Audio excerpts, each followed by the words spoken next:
Dime, dime. Y en este caso, es decir, ya lo podemos considerar un desastre porque rebasa la capacidad de respuesta instalada, la capacidad de los estados de responder ante este problema. Claro, pero también por los efectos que está teniendo. Pues precisamente, por un lado, esas respuestas no son ni articuladas ni consensuadas, no han sido coherentes ni siquiera con la Organización Mundial de la Salud y tampoco son en código cooperativo a nivel regional, cuando se trata de un virus que está precisamente atravesando fronteras, ¿no? Por otro lado, parte de los efectos tiene que ver con lo que ha significado para cada uno de estos países precisamente el contagio en sí mismo. Ha habido dos tipos de medidas con relación a la cuarentena. Una cuarentena total, como se vive, por ejemplo, en Italia, en España, en Francia, y cuarentenas parciales, que no, tampoco son una medida que podamos decir es la misma en todos lados, ¿no? Cada país cuando aplica una cuarentena parcial lo ha hecho o bien bajo una idea sistemática o bajo el caos que tiene como sistema, ¿no? En Entonces, en este caso, Rogelio, si aún no podemos medir, digo, sabemos que ya están las pérdidas, sobre todo, más allá de los daños pueden incluso estar cuantificados en términos de víctimas y de personas contagiadas, pero las pérdidas, las que aún no podemos ni siquiera dimensionar, ¿no? De cuán grandes serían, pero ya podemos afirmar que estas pérdidas van a ser enormes, ¿no? Por ende, la materialización de esta amenaza trae consigo un inevitable asterisco de desastre, ¿no? claro, precisamente por eso te decía, si observamos las medidas, en el caso de las cuarentenas, apuestan o apuntan a dos objetivos en particular.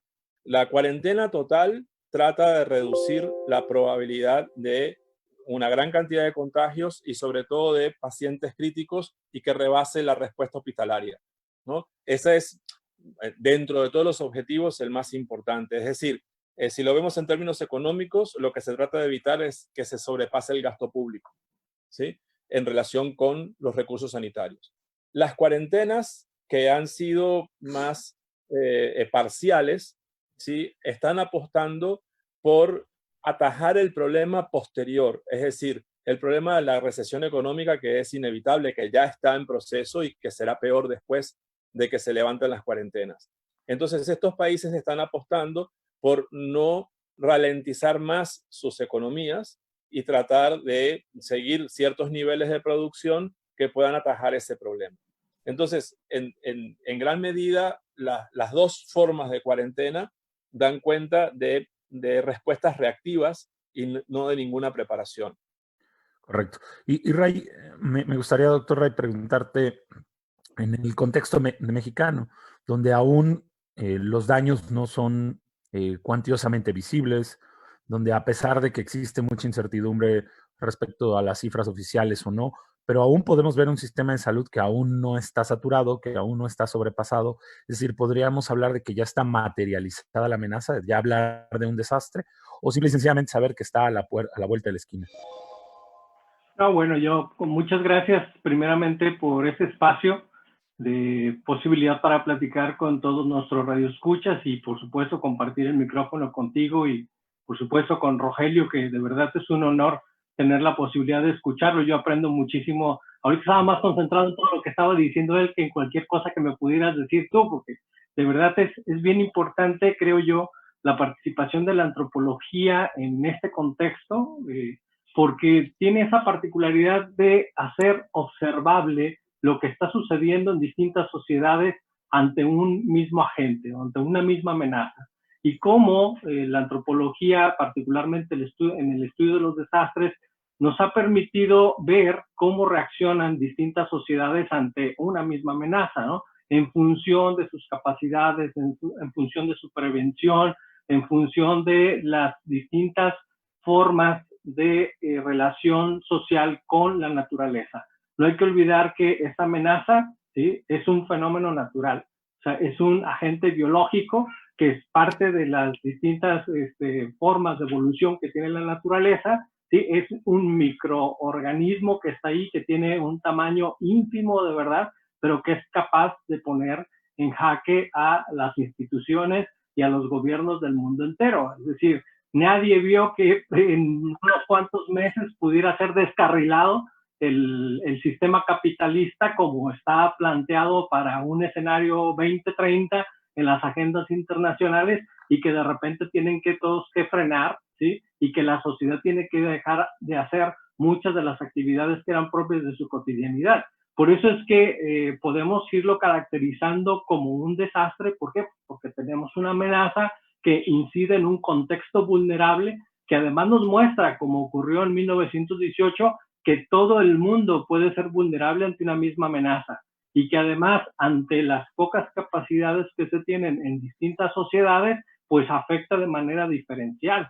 Entonces, así podemos caracterizar este desastre de manera muy general, aunque en algunos gobiernos no están utilizando todavía el concepto, ¿no? De manera, No, bueno, digamos, no hay ni declaratorias, ¿no? O sea, no hay... deliberada. O sea, no hay una declaratoria en México de desastre, ¿no? Como tendría que ser una declaratoria de desastre nacional que permitiera acceder a los recursos propios que existen para este fondo, que ya sabemos que van a ser insuficientes, que se habla alrededor de 500 millones de pesos, y que pues en esta contingencia serían insuficientes. Pero es decir, hay un cuidado también conceptual, hay un cuidado de los términos deliberados de parte de las instituciones para no denominar esta circunstancia o esta condición o este escenario o esta crisis o esta emergencia como un desastre. Son los sinónimos, ¿no? Pero es inevitable, ¿no, Ray? O sea, claro. es decir, No, le están diciendo emergencia sanitaria porque es, digamos, el manejo en este momento de la cantidad de daños, etcétera. Pero es inevitable que la consecuencia y que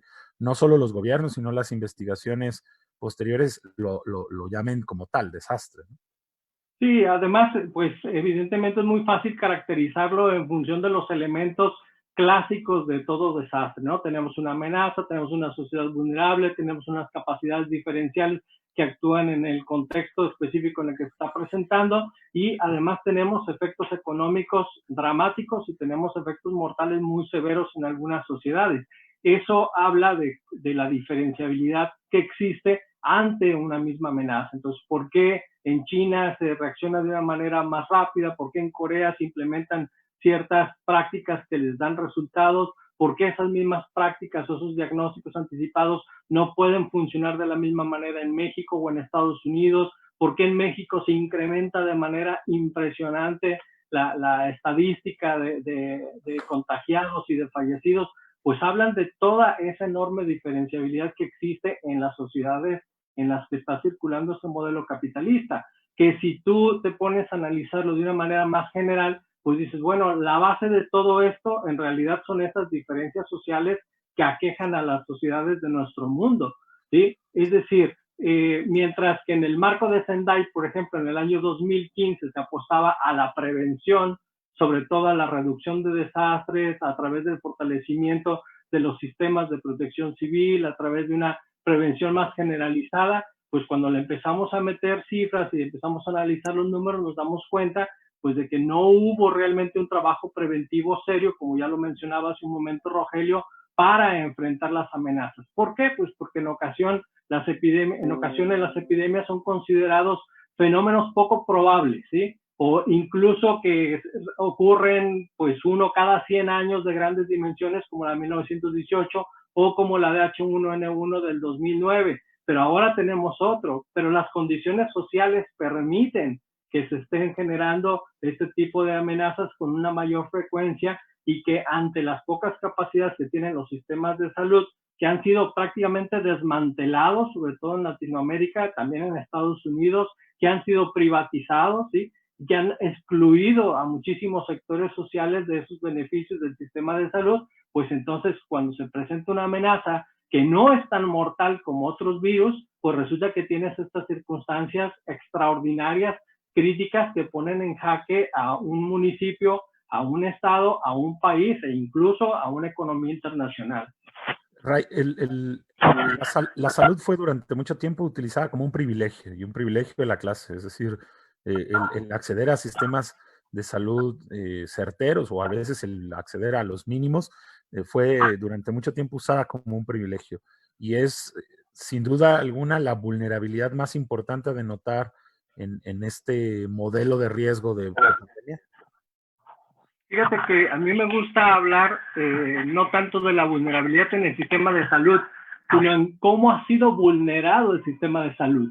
Cuando vemos con una perspectiva histórica lo que ha pasado con las epidemias que se han presentado a lo largo de la historia, vemos que casi son los mismos problemas que se presentan en el sistema de salud a lo largo de la historia. Es decir, si tú ves la epidemia de 1918, el problema era que no había médicos que estuvieran capacitados para hacer diagnósticos, que no había manera de hacer pruebas y saber exactamente qué era lo que estaba afectando, que las medidas que tomaban los tomadores de decisiones, los gobernadores en turno, los pocos médicos con los que se contaba, pues eran inadecuadas, que no se tenían también un equipamiento adecuado para enfrentar la circunstancia de los contagiados y de los que ya estaban en una situación muy crítica, y que se respondía con los recursos pues más improvisados y más inmediatos que se podían disponer. Ahora estamos viendo, por ejemplo, en actuales circunstancias que se tiene que echar mano del ejército para crear hospitales, para improvisar hospitales, para participar en espacios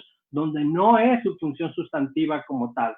Sin embargo, tienen que salir a dar la cara dentro de esta estructura del gobierno ante las incapacidades que existen en el sistema de salud, que se tienen que contratar miles de enfermeras, que se tienen que contratar miles de médicos, porque ese es el déficit que se ha venido arrastrando desde hace décadas. Es decir, no es nuevo el escenario que estamos viviendo. Tenemos un rezago histórico en materia de salud y es muy lamentable que nuestros gobiernos tengan en esas condiciones al sistema de salud que beneficia a todos los ciudadanos en el momento en el que más se le necesita. Ningún ciudadano necesita más un servicio como el de salud cuando se encuentra en una situación crítica o enfermo. Y ahí es donde el sistema y el gobierno y esta perspectiva paternalista debiera ser muy efectivo y demostrar la calidad de sus servicios. Y en este caso, Rogelio, si nos puedes dar un panorama, ¿cuál es la visión desde el sistema de salud en Venezuela? Que seguramente no debe ser nada alentador, pero vaya, como Ray ya lo mencionó, esta vulnerabilidad o cómo han vulnerado el sistema de salud aquí en México es uno de los mayores puntos en donde los daños y pérdidas se pueden materializar de manera exponencial en nuestro país. ¿Cuál es el panorama que tienen ustedes allá y cuál es el plan que han hecho para mejorar o equipar, lamentablemente ya durante la crisis, a este sistema? Bueno, pues en primer lugar le voy a devolver las flores a Ray, porque para mí también siempre es un honor trabajar con él, escucharlo y aprender como siempre lo he hecho. Pero estoy en desacuerdo. Estoy en desacuerdo porque Ray se enfocó en el sistema capitalista, ¿no? Como si se tratase al fin y al cabo de una sola forma, ¿sí? Que ha incidido negativamente sobre las sociedades en el mundo. Y no necesariamente es así. Es decir, el capitalismo es un modo de producción que no es homogéneo, sino que es multiforme y que además se ha transformado en el tiempo. O sea, el capitalismo del siglo XXI no es el mismo del siglo XIX, ni cerca, no solo porque las condiciones de producción son diferentes, sino porque las relaciones de poder son diferentes y las formas de ejecutarlo son diferentes. Pero todas estas, hay diferentes formas de capitalismo, y no solamente el gringo o el europeo, es decir, el conocido como occidental. China es un país capitalista, ¿sí? Rusia es un país capitalista. Venezuela es un país que vive de una riqueza de capital a pesar de que tenga una propaganda socialista. Por lo tanto, las formas de vulnerabilidad que podemos advertir hoy a nivel global tampoco están directamente determinadas por ciertas formas únicas de capitalismo o de ejercer el poder. Entonces, lo que estamos observando es diferentes formas globales de poder que han demostrado vivir de espaldas a la prevención. Ya tengan una bandera roja y firmen con la izquierda, o tengan una bandera con barras y estrellas. Y además, en medio de todo esto, el capitalismo no se ha desmoronado. Al contrario, está avanzando, ¿sí? En espacios que no vemos, pero que ciertamente está tomando ventaja en este momento. Por Pero ejemplo, Rogelio, para el capitalismo toda crisis es una oportunidad. pero por supuesto, pero además tenemos que sacarnos de la cabeza otra vez que capital que capitalismo es Estados Unidos y democracia. ¿Sí? El capital es una forma de riqueza, y esa forma de riqueza, que es una forma histórica de riqueza, ¿sí? Sin duda hoy es aprovechada con diferentes sistemas políticos. O sea, como China, por ejemplo, ¿no? Que no es una democracia a pesar de que se llame república, o como Rusia, por ejemplo, que son otras formas de poder. Y en el caso de Venezuela, el sistema de salud está desintegrado, está en el piso, pero desde hace muchísimo tiempo. Si tenía una crisis antes de Chávez, a partir de Chávez se vino al piso. Y sobre todo también de la mano de otro mito que, así como el mito del capitalismo nos ha embriagado con muchas cosas, el mito, por ejemplo, de los médicos cubanos también. Los médicos cubanos tienen décadas de atraso. En primer lugar, no son médicos, ¿sí? Es una medicina preventiva que nada tiene que ver con lo que conocemos como la medicina profesional, y están totalmente desactualizados, y no obstante, en algunos países, como el caso de Venezuela, han sido fundamentales para desmantelar el sistema que existía y poner en práctica uno que sirve menos. Entonces, si me preguntas por Venezuela, pues te diré que estamos en el peor escenario. Más allá de que las cifras oficiales den al día de hoy 159 contagiados y 3 muertos. Ahorita entramos a ese tema de las cifras, que también hace que los efectos sean muy distintos. Pero dijiste algo muy, muy puntual, Rogelio, que creo que ahí sí podemos compartir. El tema no es del modelo, es decir, ninguno de los dos modelos ha apostado por la prevención. Y invariablemente del sistema, modelo político, económico que elijas, si no apuestas por la prevención, los estragos se van a ver por querer jalar cuando ya tienes la emergencia encima. O sea, de repente, no sé si a ustedes les pasa, pero uno escucha la cantidad de notas que hay de cómo los gobiernos abren las carteras para buscar los mismos recursos. Y yo me pregunto, ¿en todos lados van a buscar los mismos recursos los mismos gobiernos? O sea, es tan sencillo como un tema de oferta y demanda, ¿no? Y no parece una solución viable. Y otra, quizás ahí podamos encontrar una de las razones por las cuales los gobiernos no declaran como desastre a lo que está pasando. Cuando declaras un desastre, tienes que recurrir a créditos extraordinarios que el país mismo los puede generar, pero al mismo tiempo recurres a una bolsa de ayuda humanitaria que en este momento no está disponible. Entonces, no será también el timing, es decir, el manejo de la noticia, el llamarlo desastre, no solo por la cartera que vas a tener que abrir, sino porque ni siquiera tienes visión, Ray, no puedes hacer todavía tu análisis, tu EDAN, ¿no? Tu famoso EDAN después del impacto, porque el impacto aún no ha cesado. El impacto puede ser durante meses o tal vez incluso años, ¿no? ¿Cómo obtener esta visión de cuánto vas a necesitar cuando ni siquiera sabes qué tanto pérdidas has tenido? Claro. No sé si Rogelio ya terminó su aportación. No, bueno, creo que te preguntó a ti. A los dos, por favor, No podemos hablar. Bueno, yo adelanto. En realidad no encontré en qué estabas en desacuerdo. Yo estaba hablando exactamente de esa idea del capitalismo, obviamente diferencial, porque en cada país se está actuando de manera distinta.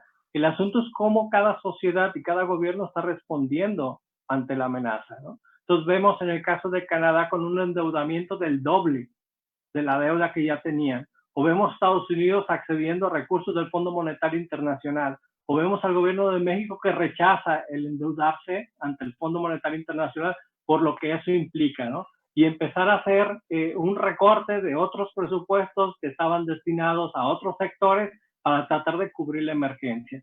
Entonces, en cada latitud se están haciendo una serie de acciones y una serie de respuestas pues distintas.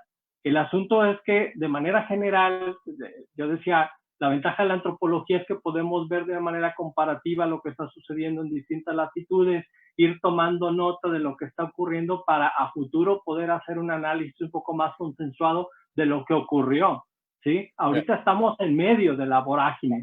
El desastre ya existía, ya sabemos, ¿no? Ya existía económico, social, había fragmentación, había desarticulación social.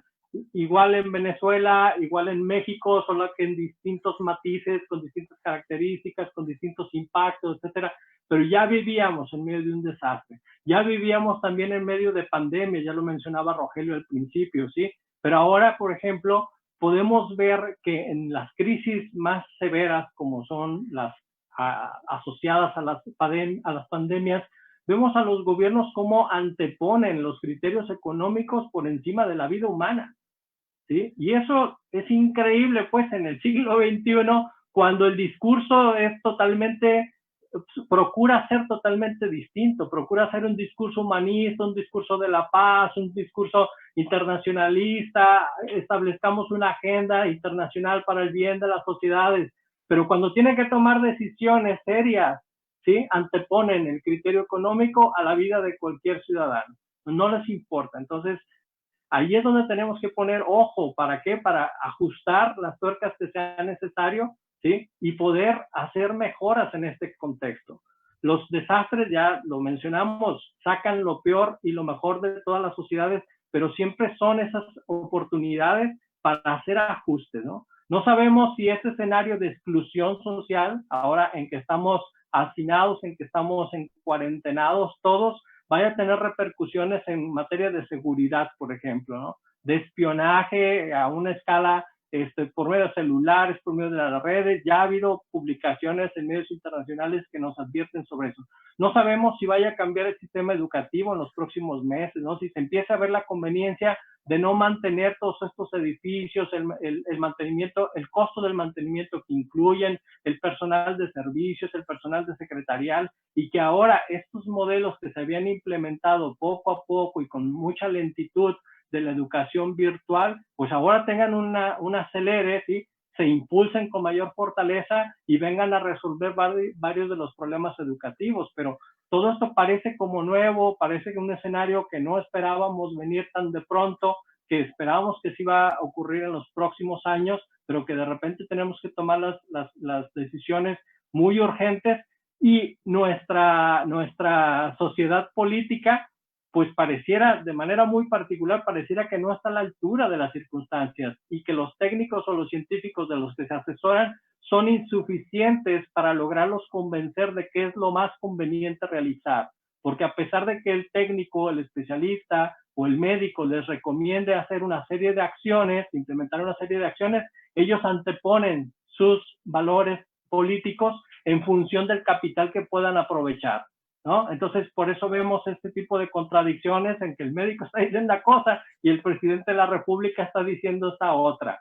¿Por qué? Pues porque hay dos poderes ahí. Uno es el racional, ¿sí? Que está diciendo tenemos que hacer este tipo de acciones porque va a ocurrir esto otro, y el otro dice espérame, pero esto me va a afectar en esos sectores y no tengo que hacerlo así porque entonces me va a afectar económicamente a nuestro país, y para ellos es más difícil sacar adelante económicamente al país que lidiar con el problema que resulta, lo que ya Rogelio nos ha dicho, los desastres de muertes masivas.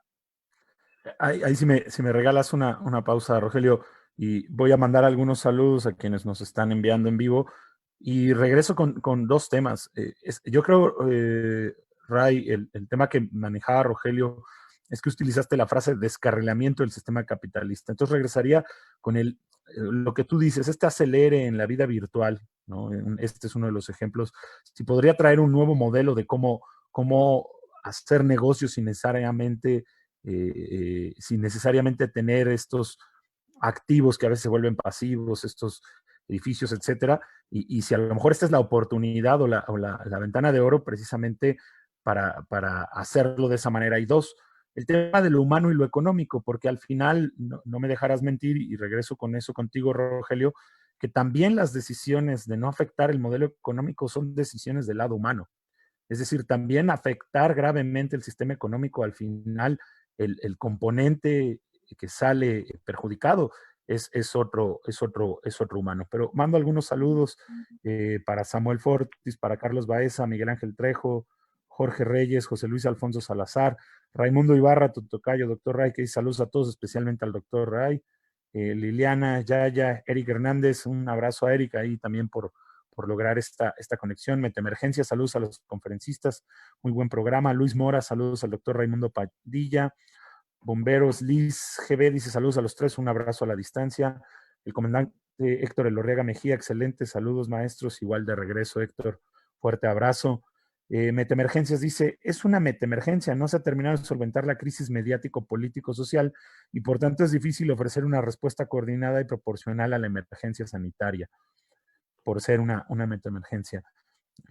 Mariano Catase, saludos igualmente, y a Carlos Alberto Maza Gutiérrez, saludos a todos los que nos están viendo y pues regresamos, Rogelio, hacia estas dos preguntas. Uno, el tema de lo humano y lo económico, ¿no? Ha sido muy criticado los que tienen efectos directos sobre el tema humano, es decir, vayamos, y tú lo has señalado muy bien, Rogelio, cuarentenas muy fuertes, con supresión de garantías individuales tal vez, etcétera, sin mirar hacia el sistema económico. Y viceversa, aquellos que han tratado, según sus propias experiencias, de mantener un equilibrio entre las afectaciones de la crisis de salud y las afectaciones económicas.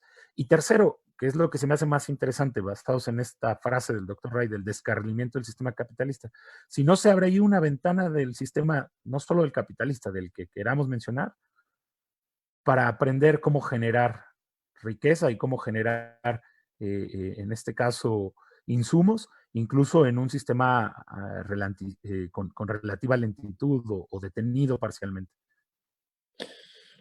Bueno, pues quizás mejor empezar por la última, por el hecho de que efectivamente digamos, el capital tradicional ya hace varios años que está siendo minado por el movimiento de capitales emergentes que apuntan a una nueva forma de transacción, que evidentemente es la transacción digital, ¿no? Los capitales tradicionales los conocemos claramente, petróleo, industria automotriz, farmacéutica, financiero, construcción, inmobiliario. Y con el último, pues te pongo un ejemplo, o sea, el Airbnb ha socavado el capital inmobiliario, que es el capital hotelero también, a partir de nuevas formas de transacción que incluso en algunos países está prohibido, o el Uber, por ejemplo, ¿no?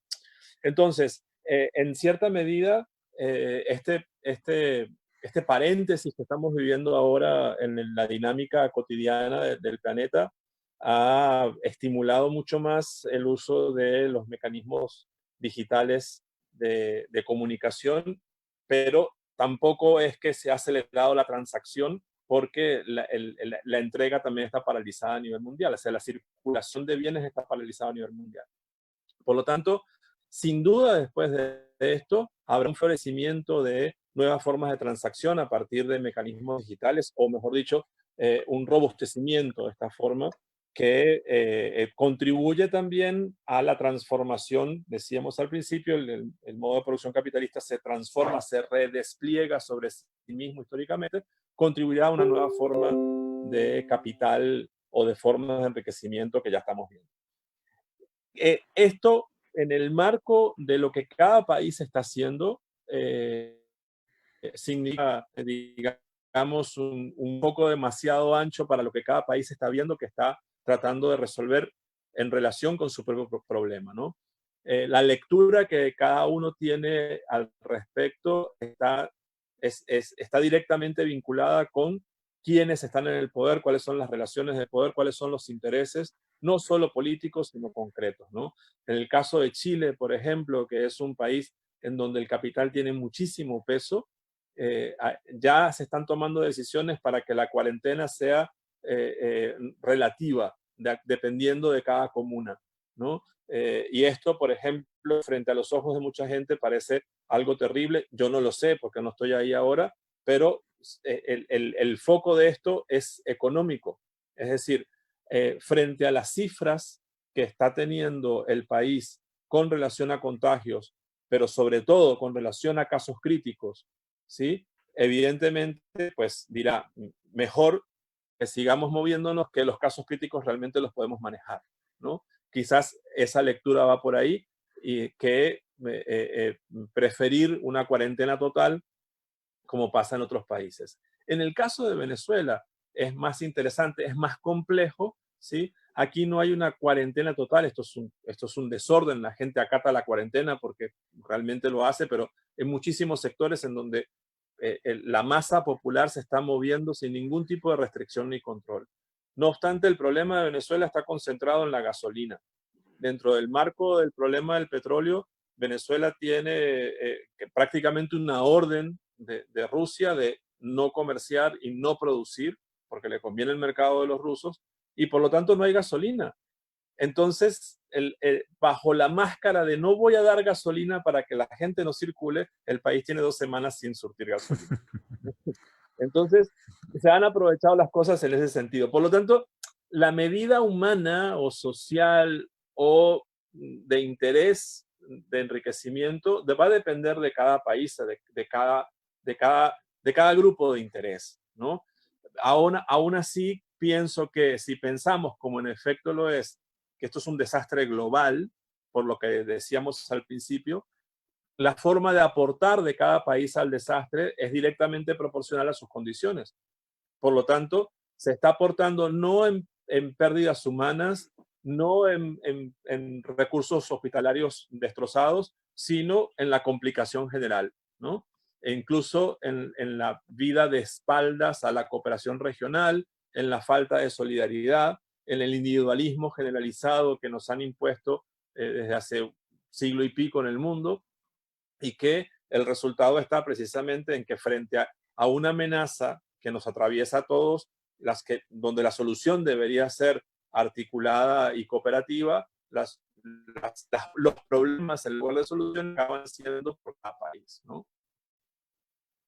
No sé si me quedé con algo pendiente. No, muy bien. Y regresando, Ray, ahorita vamos a los comentarios que obviamente se multiplican conforme vamos platicando, y agradecemos a todos los que nos estén escuchando este tema de pandemias con el doctor Raimundo Padilla y el doctor Rogelio Altés desde Colima y desde Venezuela. Ray, justo esta interacción entre lo humano y lo económico, porque al final, como te decía, también las decisiones económicas son para no descartar daños a la estabilidad humana, ¿no? Seguramente hay otro motor y hay un tercer factor ahí en medio, ¿no? No solo es lo económico en la parte más baja del sistema, sino es lo económico político, ¿no? Y ahí es donde ya no nos parece tanto que se considere primero lo político, pero realmente se puede. O sea, déjame ponerte una analogía. Si tú vas a partir de un aeropuerto a otro y sabes que hay muy mal tiempo, como es ahorita, ¿vale la pena salir? ¿Vale la pena navegar en medio de esa turbulencia, o de plano detener volar en esa turbulencia, detener el avión y no salir hasta que el clima esté mejor? O sea, ¿cuál sería ahí la idea primicia que tendrías? Mira, en realidad es un tema bastante complejo por todo lo que entraña de ética, ¿no?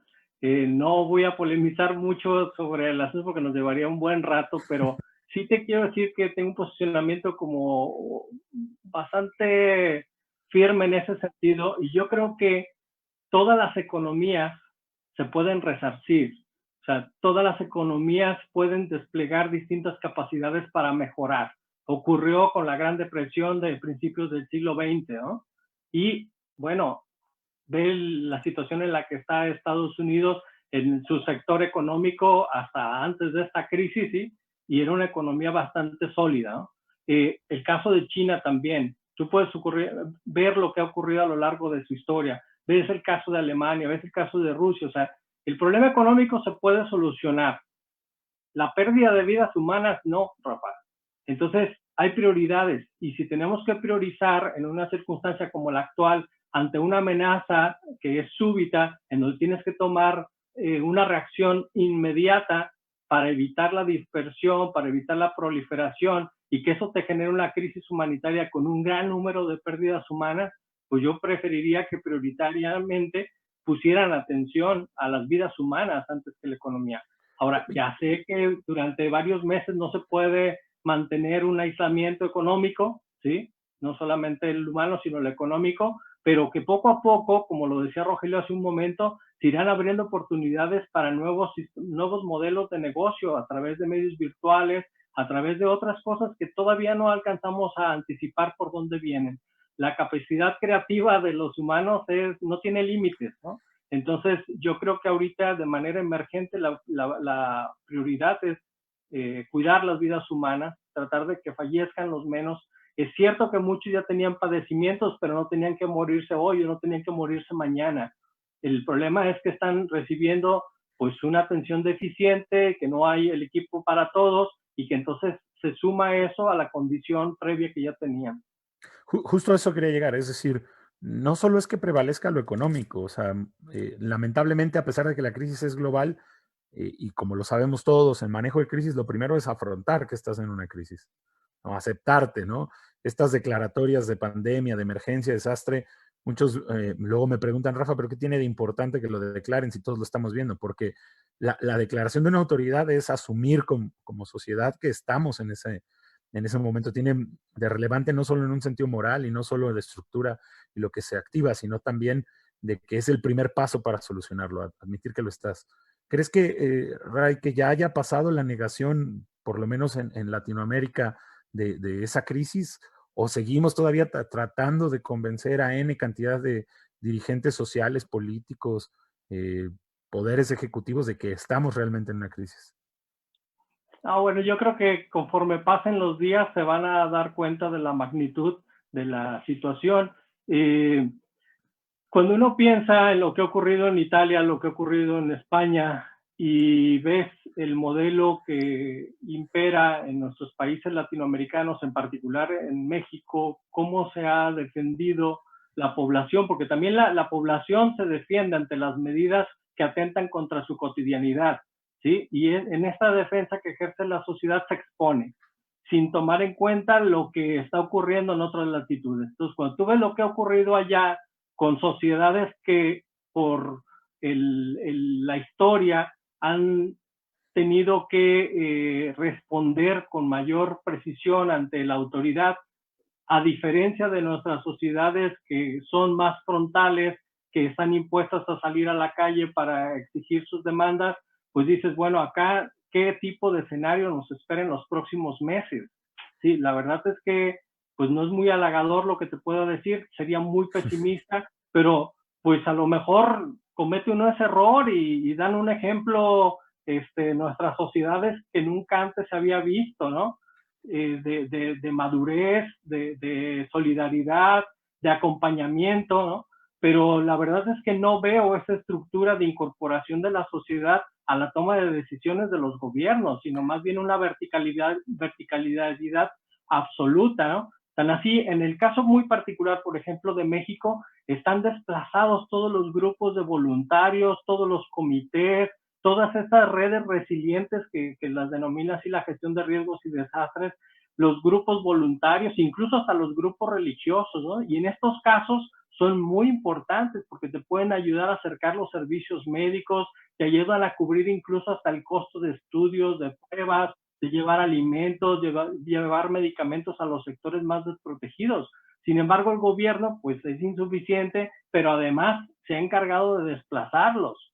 Y entonces, pero ¿crees que haya sido por encargo o no tendrá que ver con el formato del fenómeno? Es decir, se entiende, es un sismo, el sismo al fin de cuentas termina y aquellos que no tienen daños, incluso algunos con daños en sus propios bienes, van y ayudan a los demás porque ya no se sienten expuestos, el fenómeno pasó.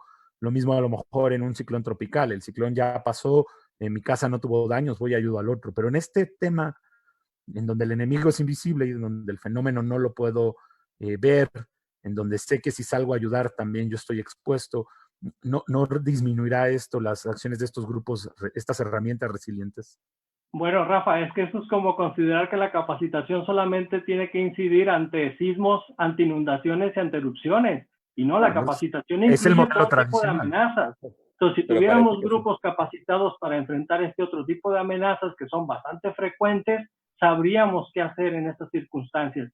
Y esos grupos de voluntarios contarían con el equipamiento y con el conocimiento para saber cómo ayudar a sus semejantes en una circunstancia como la que estamos viviendo actualmente. Y todos los padres de familia acabamos exponiéndonos y con la posibilidad de llevar el virus a nuestros hogares porque no existe quien nos pueda facilitar esa distribución de alimentos que requerimos. Claro. Ese es un Rogelio, ejemplo. ¿quieres comentar el del tema? Sí, yo pienso que el hecho, o sea, lo que señala Ray con relación a la falta de preparación y de personal preparado, es que evidentemente esto le da la vuelta al mundo. O sea, es una descripción de lo que decíamos al principio. Por otro lado, con relación a una de las cosas que tú le preguntabas sobre, bueno, ¿por qué no se declara desastre? Es que lamentablemente, si no hay muertos, no hay desastre. Entonces, ese también ha sido un punto fundamental. Cuando declaras un desastre a nivel nacional o a nivel regional, es porque algo ha pasado que ha causado muchos muertos y sobre todo también destrucción.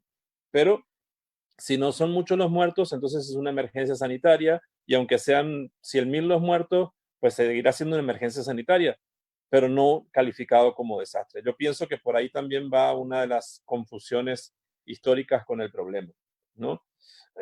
Ahora bien, yo quisiera introducir algo nuevo, bueno, en la conversación, no nada nuevo, dar un giro en la conversación, porque evidentemente en este último mes todo se ha enfocado en el virus, ¿no? El problema es el virus.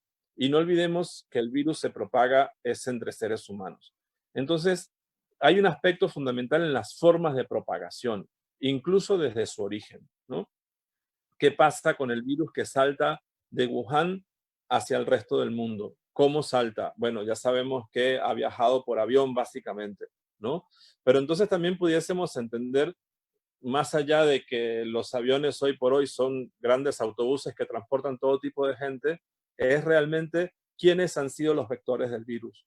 Y podemos dar cuenta que el ingreso a América Latina es un salto que viene de Europa y que está identificado. Es decir, en muchos casos podemos identificar perfectamente, ¿sí? ¿Quién fue el paciente cero de cada país? Como en el caso de Uruguay, por ejemplo, ¿no? Que está identificada la persona que trajo el virus, o en el caso de algunos pueblos en Europa. Y por otro lado, hay otras variables importantes que también vinculadas al virus han dejado de ser tratadas, ¿no? Por ejemplo, las condiciones demográficas. En el caso de Europa, la mayoría de los países que han sido muy afectados tienen poblaciones envejecidas, ¿sí? No es el caso de América Latina. La franja donde es letal el virus es de 60 años en adelante, ¿sí? Y luego tenemos una mortalidad que va descendiendo hasta que tenemos, por ejemplo, entre 20 y 40 años un 0,1% de letalidad del virus, ¿sí? Las poblaciones latinoamericanas son poblaciones mucho más jóvenes que las europeas y ahí tenemos una explicación importante de la falta de incidencia del virus en el caso del contexto latinoamericano, ¿sí? Y otro problema también tiene que ver con las condiciones ambientales. Es cierto que el virus ha demostrado que ataca y sobrevive en cualquier condición ambiental.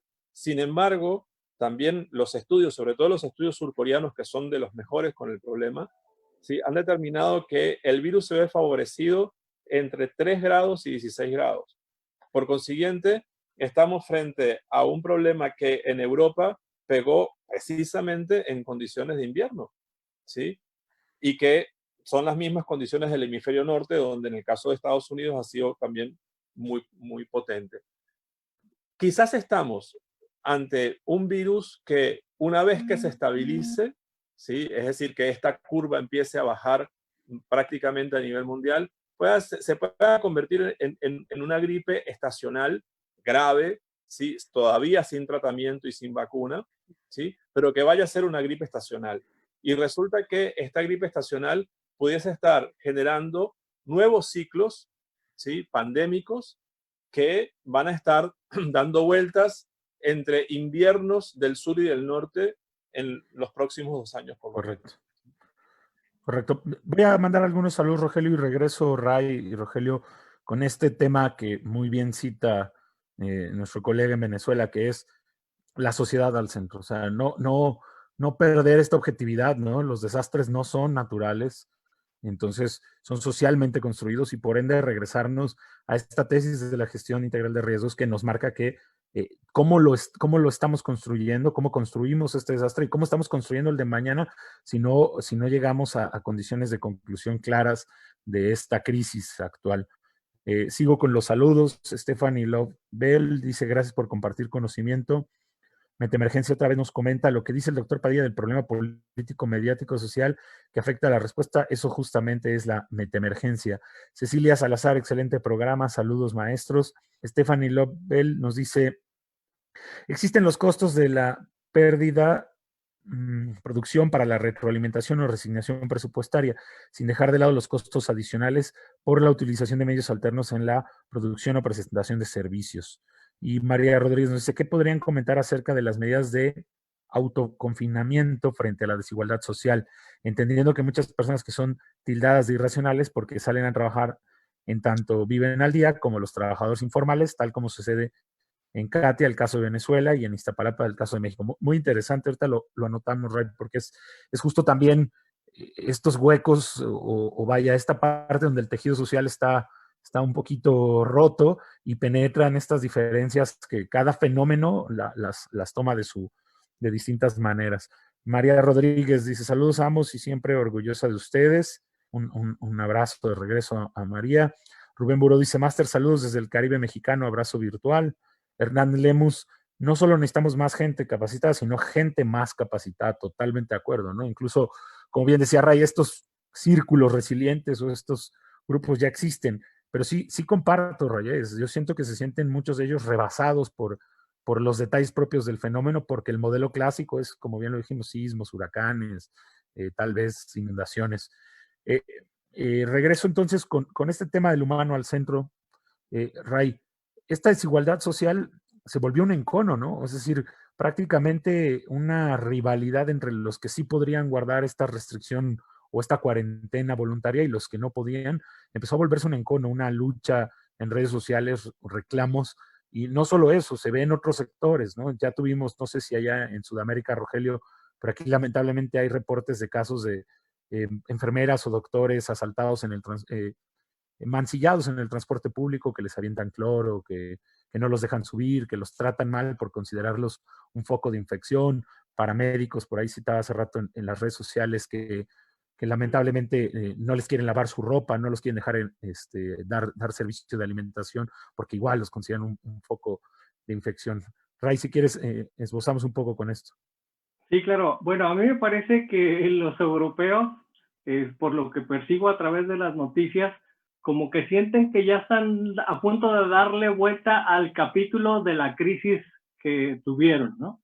O sea, como que los chinos dicen, nosotros ya logramos contener la epidemia, ya vamos a salir adelante. Los italianos dicen también, dice, ya llegamos a nuestro pico, ya se murieron la mayoría de los adultos mayores que tenían una precondición que los hacía más susceptibles a fallecer, etcétera, como que empiezan a quererle dar el capítulo, y como que el capítulo latinoamericano o del continente americano está abriéndose para todo el mundo, y todavía no sabemos exactamente qué va a ocurrir en Estados Unidos, y con estos 3,000 kilómetros que tenemos de fronteras con ellos, pues el capítulo mexicano sin duda será muy especial en esta historia, ¿no? Pero además todo lo que ocurre en los países latinoamericanos.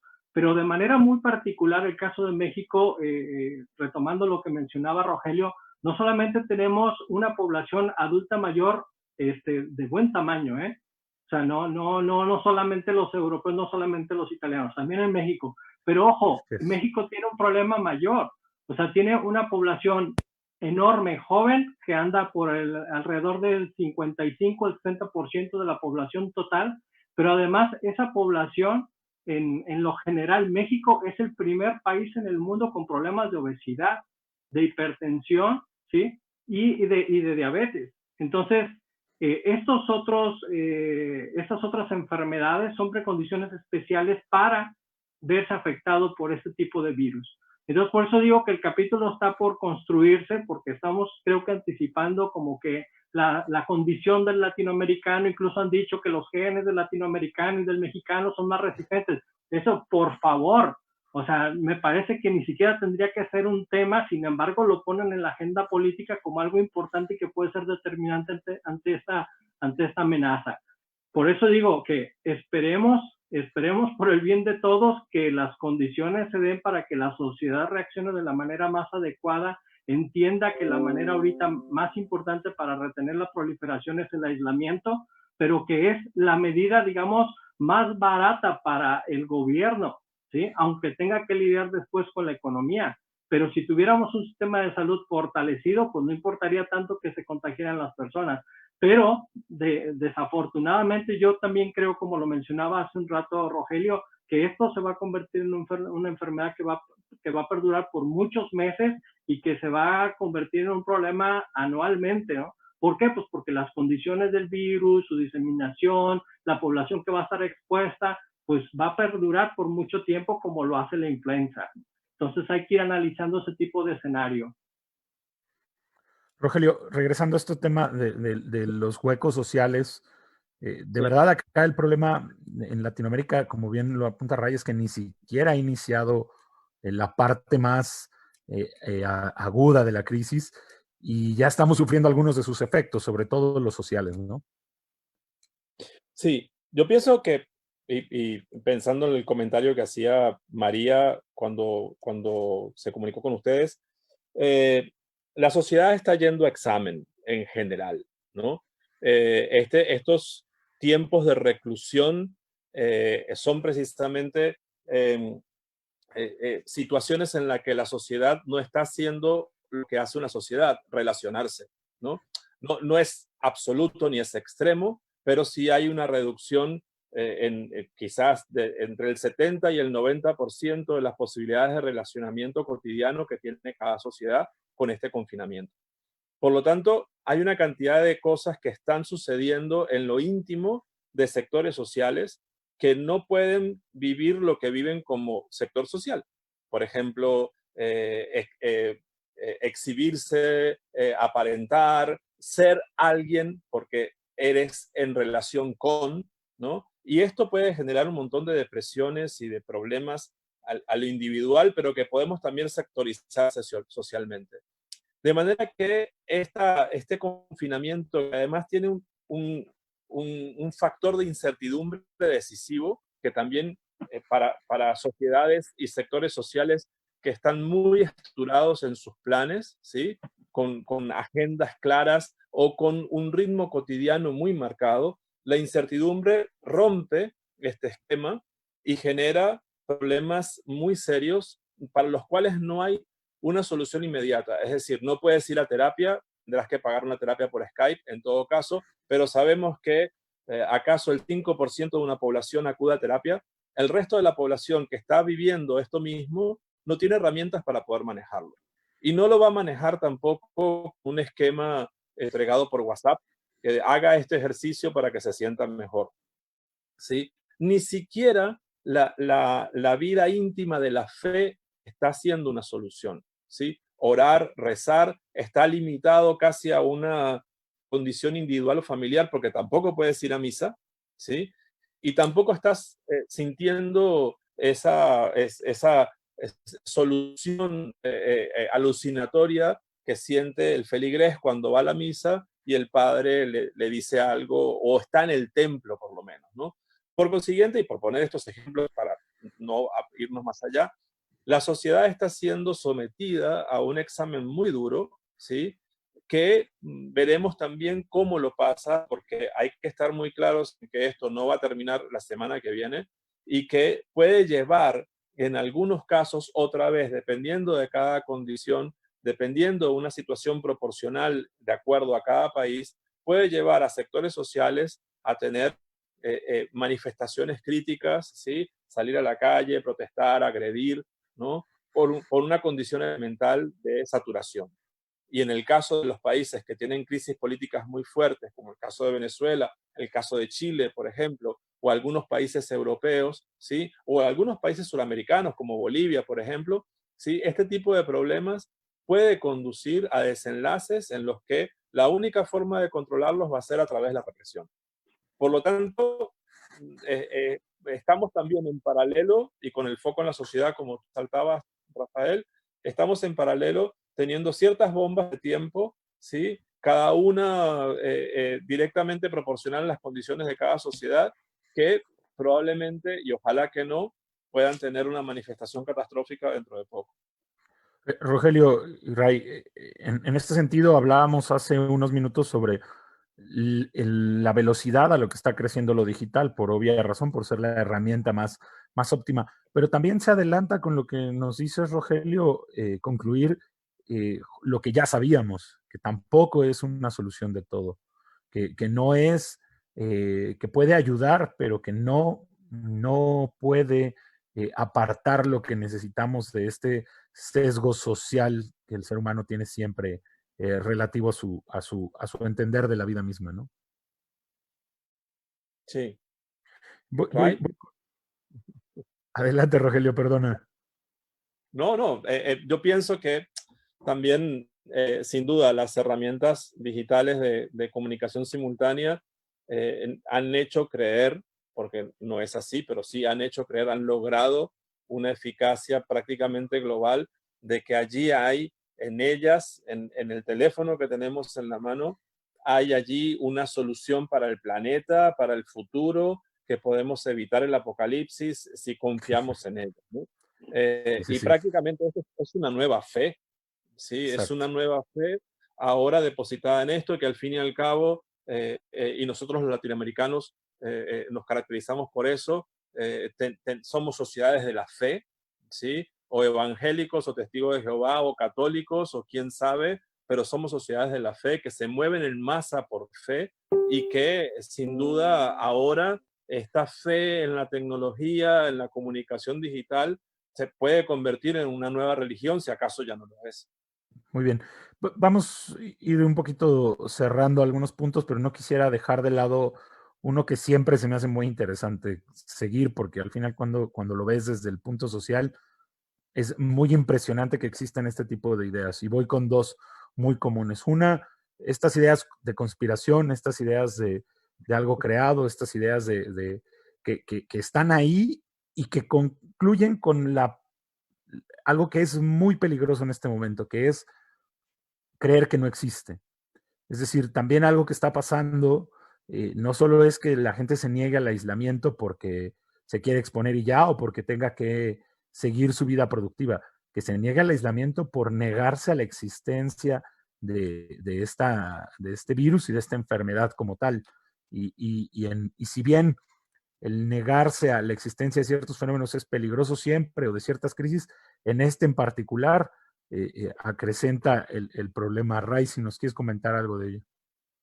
No, bueno, aquí lo que te podría decir es que cualquiera de nosotros que se eche un clavado en los antecedentes históricos de epidemias que han ocurrido en nuestras sociedades, en nuestro país, en nuestro estado, en nuestro municipio, se va a dar cuenta que no tienen nada que ver con estas complots científicos, económicos, para establecer un nuevo orden mundial y toda esa serie de fantasías que se desarrollan, ¿no? O sea, colapsa inmediatamente todo eso.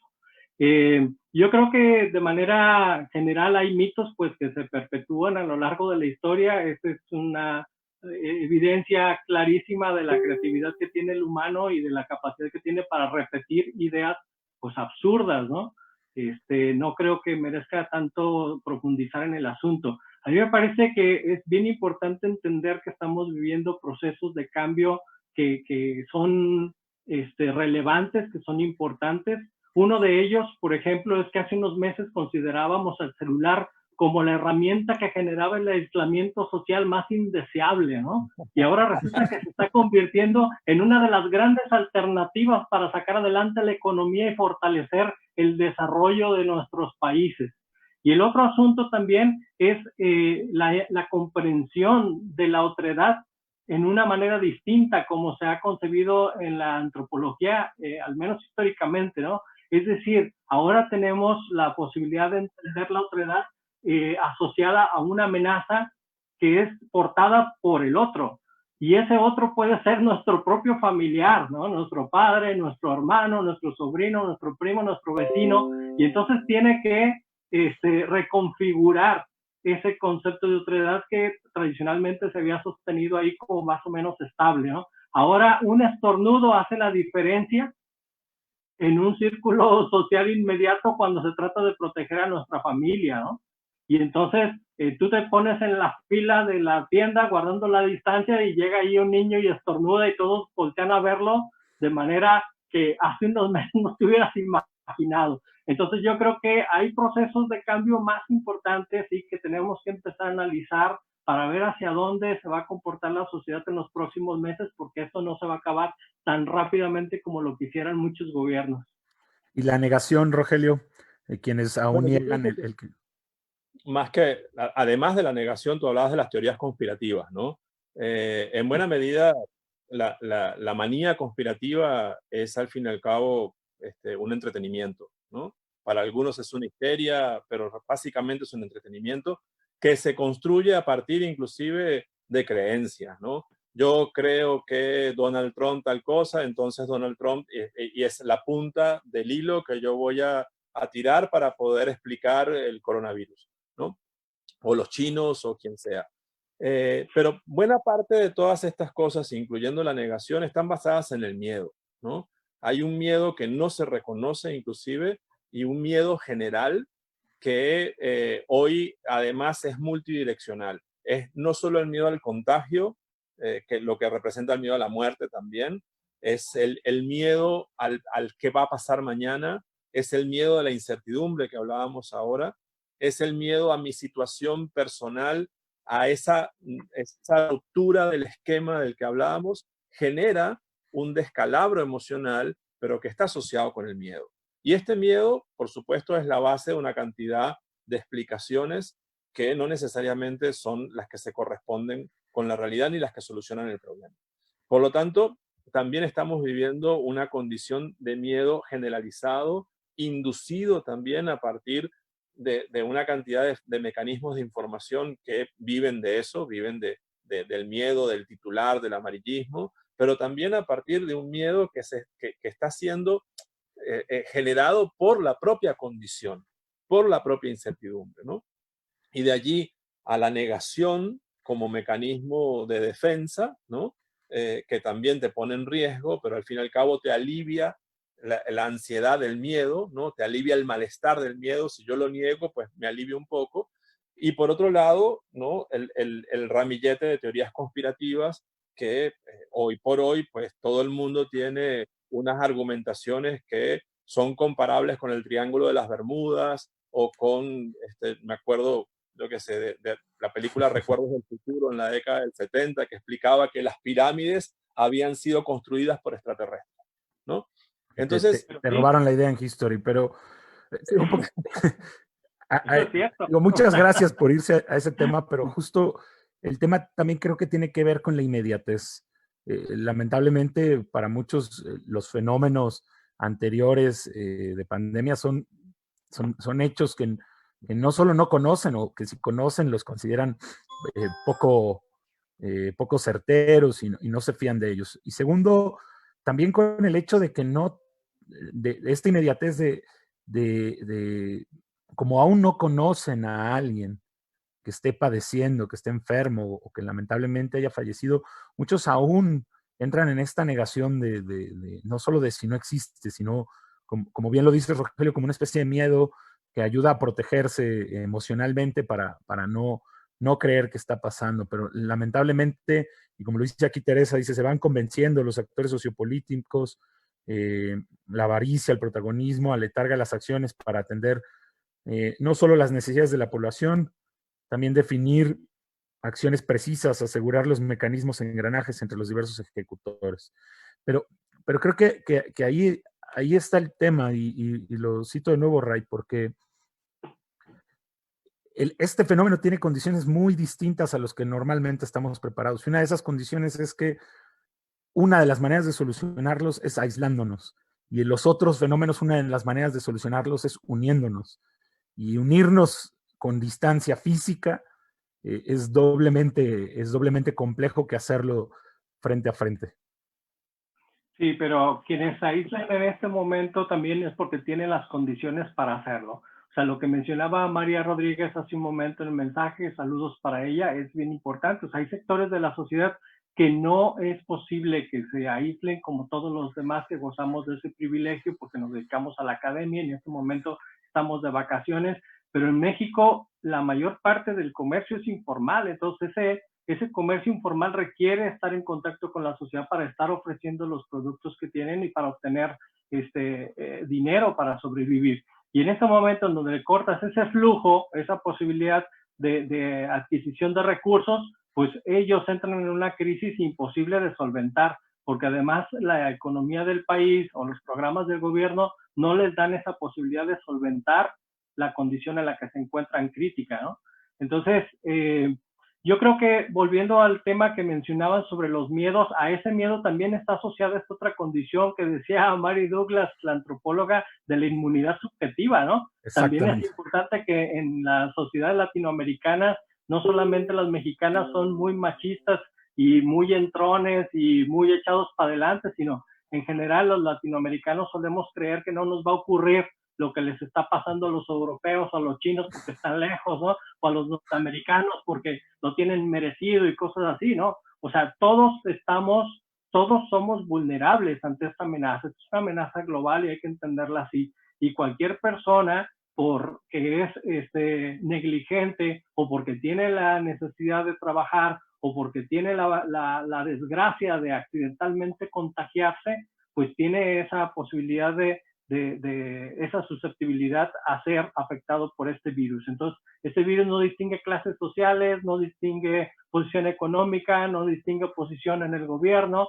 Estamos viendo a Boris Johnson que ya está en terapia intensiva, ¿no? A lo mejor haga falta que caiga uno de sus grandes personajes políticos para que muchos entiendan que en realidad el problema es muy, muy serio, ¿no? Y que se agrava por las condiciones sociales de vulnerabilidad que se han creado en nuestras sociedades.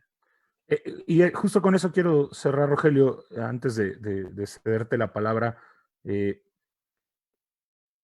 Más si hiciera falta, más que decirlo como que si hace falta que un líder preponderante, una figura pública pierda la vida, etcétera, más allá de si hace falta, también apelar al otro sentido, ¿no? Así como hay una negación, así como hay algunos que no tienen esta inmediatez del riesgo, también me gustaría que cerráramos con una visión hacia lo positivo, hacia lo que sí hemos visto como sociedad, que sí han hecho, que creo que ahí hay muchos puntos a recalcar, ¿no? Incluso creo que muchas de las acciones que privilegian lo humano, que privilegian la vida, mucho del aislamiento que se ha dado en Latinoamérica ha sido de manera voluntaria, ¿no?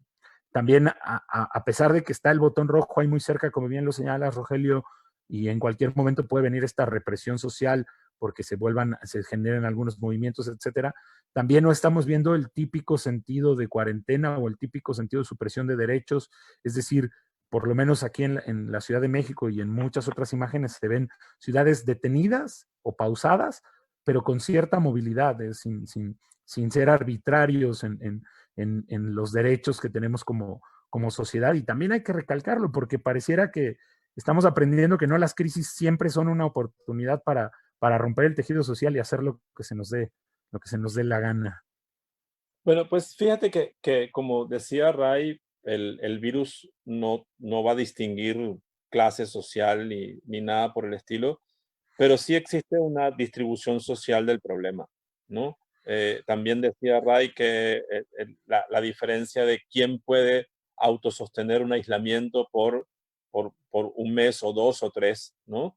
Evidentemente, no todo el mundo está capacitado para eso, y ahí tendríamos un aspecto socialmente detectado, ¿no? Quién puede y quién no. Y del mismo modo también las formas a través de las cuales se pueden manifestar mecanismos de solidaridad, como tú lo decías, me pareció muy importante.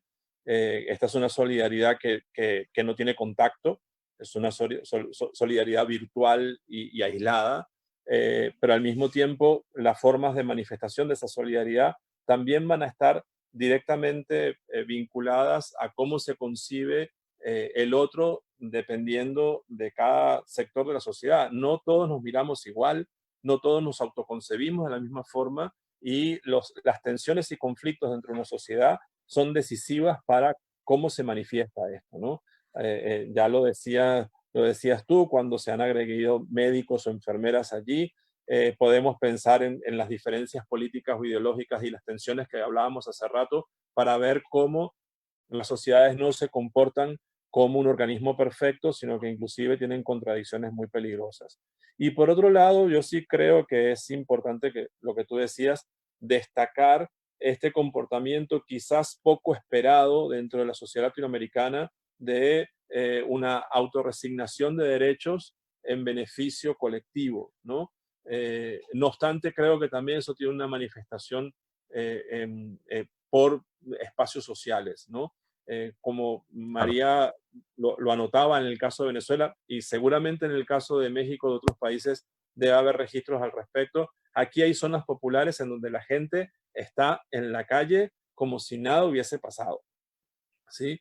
En sectores populares de Caracas, en donde además no hay ningún tipo de control, ningún tipo de represión, y en la vida cotidiana es absolutamente normal como todos los días y el contacto es múltiple.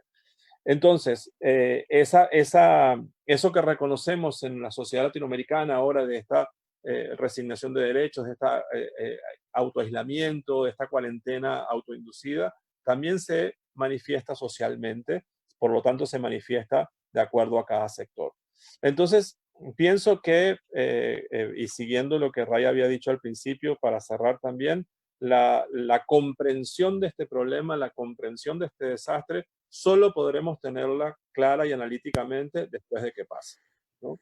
Y mientras tanto podemos hacer acopio de información, aproximaciones críticas, que es muy importante que las tengamos, que podamos ser además los mismos dinamizadores de esta información y de esta forma de reflexión, pero que podamos entender que no puede haber sentencias ni decretos en pleno desarrollo, ¿sí? Y que tenemos que parar un poco esa ansiedad que nos caracteriza por definir cosas de una vez y esperar a que esto nos permita tener la suficiente distancia perspectiva como para poder analizarlo con calma. Gracias, Rogelio. De verdad, un gusto, un privilegio platicar contigo. Muchas gracias por conectarte con nosotros. Ahorita nos despedimos de todos los que nos están escuchando. Ray, antes de cerrar contigo, los últimos comentarios que llegaron de Goretti, nuestra colega ya en Puebla: sociedades de fe más el miedo a lo desconocido no es buena combinación. Saludos, amigos. Teresa Martínez dice, como comenta Ray, muy cierto, tenemos importante población de la tercera edad en México y que es vulnerable por la edad. También los jóvenes con obesidad, mala alimentación. Y dice Rubén, y mayor comprensión y conocimiento del fenómeno. Creo que aquí va mucho, ¿no? O sea, en el tema que desde un principio citó Rogelio, aquí no hubo, ya no digas preparación, aquí no hubo prevención, ¿no? Y queremos sobre la crisis ya gestionar recursos que todo el mundo necesita. Es obviamente una situación muy complicada, pero el recurso más importante que hay que gestionar sobre esta crisis es el conocimiento y comprensión del fenómeno, ¿no? Claro. Y también se pudo haber hecho un trabajo que ahí no cuesta tanto, que no son temas, digamos, bienes físicos, ¿no? Sino intangibles y que no son tan complicados de haber compartido previamente. Pero Ray, pues invitarte a hacer temas de cierre y esta visión de lo positivo que hemos visto sobre el comportamiento de la sociedad. Bueno, yo también ya cerraría mis comentarios diciendo que hay que aprovechar el sistema más generalizado que tenemos en nuestro país, es el acceso a la información a través de los distintos medios de comunicación. Y si no se pudo hacer un trabajo preventivo, sí podemos hacer un buen trabajo de respuesta. Entonces, la radio, la televisión, el internet, pero sobre todo la radio es el medio que tiene mayor cobertura en nuestro país y puede llevar información que es muy importante para toda la sociedad. Este es un desastre que, como ningún otro, ha sido mediatizado mundialmente, pero también hay que tomar en cuenta que ha sido mediatizado principalmente a través de las ciudades, o sea, de las capitales y de las ciudades importantes de nuestros países, y que se ha dejado de lado la mediatización de lo que ocurre en los espacios rurales.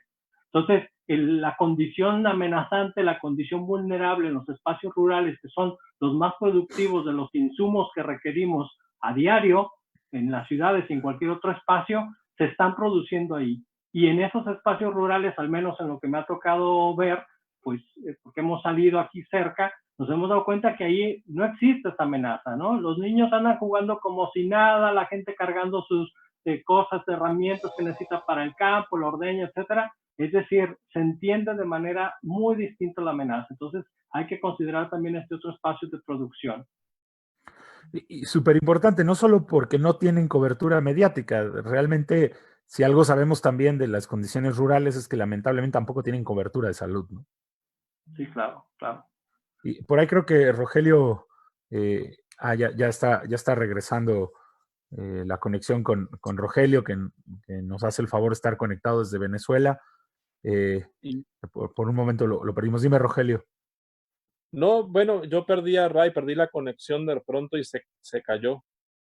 Bueno, ya estás aquí de vuelta con nosotros. Nos citaba Ray el tema, bueno, nos comentaba el tema de lo importante que no ha habido una cobertura, ya no digamos mediática, sino de acceso a la información de este fenómeno en muchas zonas rurales y que por ende en esas comunidades básicamente no ha pasado nada y la gente sigue en un esquema de normalidad y que lo importante y lo vital que son para estas grandes metrópolis que en estos lugares no entren en crisis sanitarias, porque entonces muchos de los insumos básicos de las ciudades pues estarían detenidos. Bueno, yo para cerrar quiero insistir que me parece muy importante en las diferentes formas de propagación del virus que están socialmente determinadas.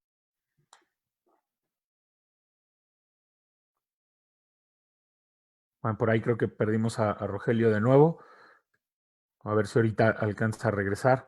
Son los detalles de estar en vivo y un poquito lejos. Y también Ray, pues ya se nos cayó el rating, pues ya son las 7, aquí ya es la hora de la conferencia de datos del gobierno federal, que también es un fenómeno muy interesante, ¿no? No se había visto antes tantas, tanta orden en esa información, aunque no necesariamente por eso se considera para todos la mejor información. Rogelio, estás de vuelta con Ya, nosotros.